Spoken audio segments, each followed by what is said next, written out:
Can you explain what is your job and what is the duty you'll be performing for the American people?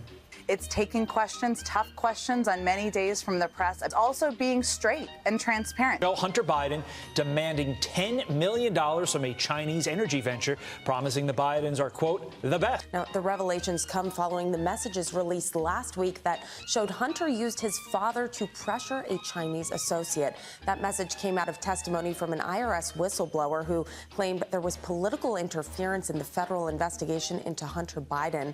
And that whistleblower also said federal prosecutors blocked any questioning about President Biden. When the president asked me to serve in this role, we talked about the importance of bringing truth and transparency back to the briefing room. His son's overseas business dealings with him? No, and I'm not going to comment further on this. We have a common goal, which is sharing accurate information with the American people. I am not going to address this issue from this podium. I'm just not going to do it. His objective and his commitment is to bring transparency and truth back to government, to share the truth even when it's hard to hear. I'm not going to do it. Run. Thanks, guys. Have a great weekend. And we believe from here, from the podium, from this administration, it's our duty to be transparent with the American people. That's what you see from us. The president invited his son Hunter to the state dinner last night. I'm wondering if you could take us into the thinking and the decision-making of why the president decided to invite I'm just not going to get into family discussion, personal family discussion. As you know, Hunter is his son. I'm just not going to get into it. And we believe from here, from the podium, from this administration, it's our duty to be transparent with the American people. That's what you see from us.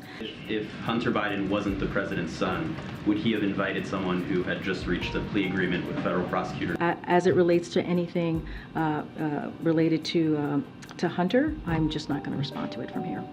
And it's also being straight and transparent, straightforward and transparent. So Curley wouldn't answer James's question, though. Are you going to answer the question? I mean, it's not a reasonable question to ask whether the President of the United States was involved, as this message seems to suggest, in some sort of coercive conversation for business dealings by his son. Is that something, if he wasn't, then maybe you should tell us. So here's the thing, and I appreciate the question. I believe my colleague at the White House Counsel has answered this question already, has dealt with this, has made it very clear. I just don't have anything to share outside of what my colleagues have shared, and so I would refer you to him and the DOJ. Just not going to comment from here. We want to bring transparency back, and so we're just going to try to deliver on that in the briefing room. Can you just remind us what your colleague said from the White House Counsel, so we have it? I would refer you to them, and they will share their statement with all of you. My question is about your statements from that podium. You've stated that the president stands by his comment from the 2020 campaign that he never once discussed his son's overseas business dealings with his son. And you stood at that podium and you reaffirmed that. Do you stand by your reaffirmation? What I will say is nothing has changed. Nothing has changed. And I will leave it there. Anything else, I will refer you to the White House Counsel.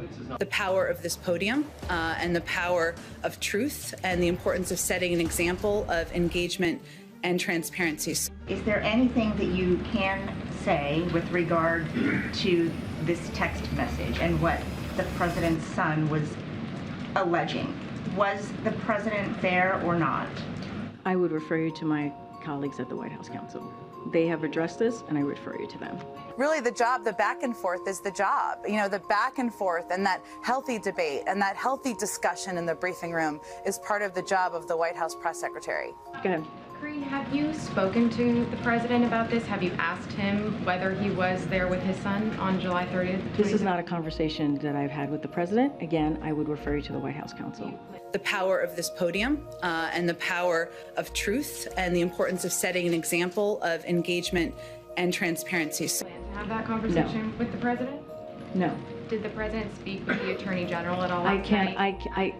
I cannot say if the president had a conversation with the Attorney General last night. What I can refer you to is the White House Counsel's office. As it relates to the allegations, they've already addressed this. This is something for them to deal with. I refer you to the Department of Justice on anything else if you don't want to speak to the White House Counsel's office. I noted earlier, there will be moments when we disagree, and there will certainly be days where we disagree for extensive parts of the briefing, even perhaps. But we have a common goal, which is sharing accurate information with the American people. I was reporting earlier in the week that after the plea agreement was reached by Hunter Biden that the president felt relieved that that part of it was behind him. Is that true? Can you speak I can't to his speak to that. I cannot speak to the president's mindset. Again, I would refer you to the White House counsel's office. His objective and his commitment is to bring transparency and truth back to government, to share the truth even when it's hard to hear. And that's something that I hope to deliver on in this role as well. And we believe from here, from the podium, from this administration, it's our duty to be transparent with the American people. That's what you see from us.